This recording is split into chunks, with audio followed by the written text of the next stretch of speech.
Bon les amis, ravi de vous retrouver dans la vidéo Actu de la semaine.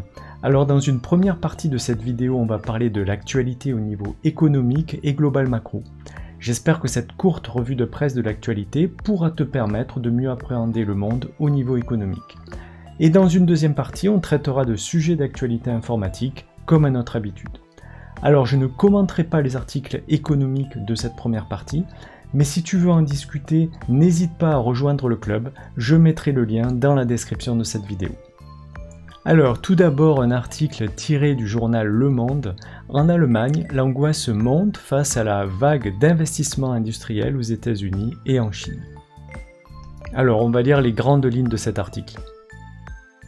À tort ou à raison, l'impression demeure outre-Rhin que le pays est désormais obligé de vendre ses fleurons industriels ou d'investir ailleurs, s'il ne veut pas décrocher. Jusqu'au 25 avril, jour où l'héritier a provoqué un choc dans toute l'Allemagne.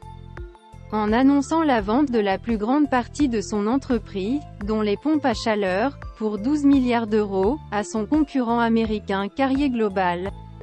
Il a déclenché une vague d'angoisse outre-Rhin face au spectre de la désindustrialisation du pays, au profit des États-Unis et de la Chine, ou de la zone Asie-Pacifique.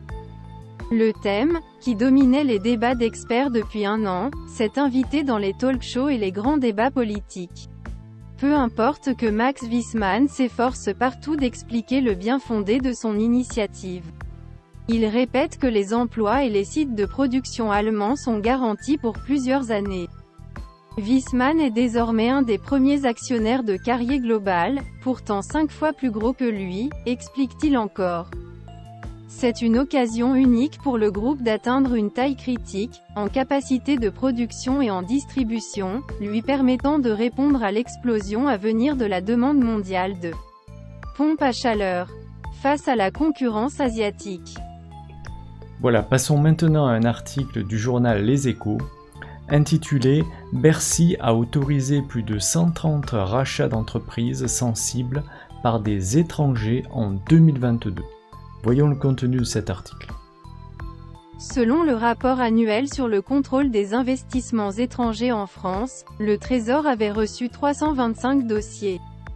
En dépit des tensions géopolitiques, le ministère de l'économie reste ouvert aux rachats étrangers, mais exige des engagements dans la moitié des cas. Friction avec les États-Unis sur le plan d'aide massif aux entreprises IRA, tension avec la Chine, guerre en Ukraine, en dépit des affrontements géopolitiques. Bercy n'a pas pris de virage protectionniste sur le contrôle des acquisitions étrangères d'entreprises sensibles en 2022. Exit les années de crise autour des ventes d'Alstom, Photonis et autres coups-tard. Selon le dernier rapport annuel du Trésor sur le contrôle des investissements étrangers en France, dont Les Échos ont eu une copie. Paris a autorisé 131 rachats de sociétés considérées comme stratégiques l'an dernier, sur 325 dossiers déposés, menés pour l'essentiel par des investisseurs non européens, États-Unis, Canada. Royaume-Uni en tête. Voilà, passons maintenant à la revue de presse orientée informatique. Alors, tout d'abord un article tiré du magazine ZDNet, dans lequel on peut lire « Meta, Zuckerberg enterre le métaverse en toute discrétion ». Technologie. Le patron de Meta a écrit dans une lettre au personnel que « l'investissement le plus important du groupe » porterait désormais sur l'intelligence artificielle. Exit donc le métavers comme figure de proue du géant de la tech. Bien sûr, l'annonce la plus marquante la semaine dernière pour Meta était la seconde vague de licenciements, 20 000 personnes en tout, en quelques semaines.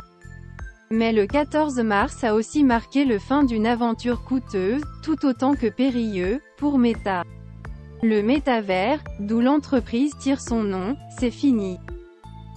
Notre investissement le plus important consiste à faire progresser l'IA et à l'intégrer à chacun de nos produits, a-t-il aussi fait savoir. Nous avons l'infrastructure pour le faire à une échelle sans précédent et je pense que les expériences que cela permettra seront incroyables. Le raz-de-marée ChatGPT, tout comme le succès conjoint d'OpenAI et Microsoft, emporte donc aussi le métavers sur son passage.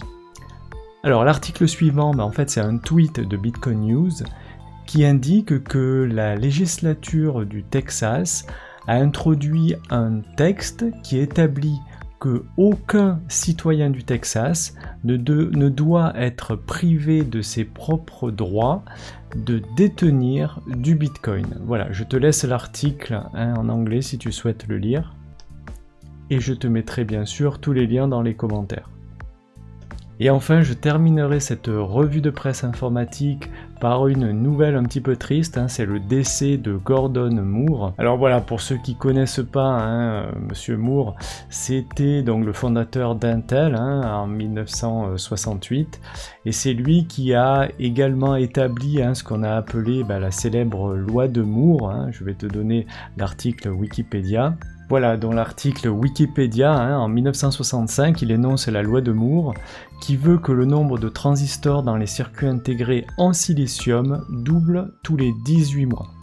Donc cette loi, et dit Wikipédia, est à prendre plus comme une prédiction technologique que comme une loi au sens scientifique du terme.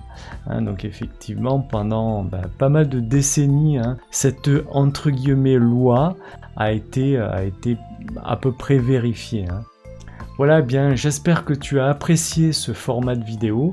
Si tu l'apprécies, n'hésite pas à t'abonner à la chaîne et je te dis à très bientôt pour une prochaine vidéo.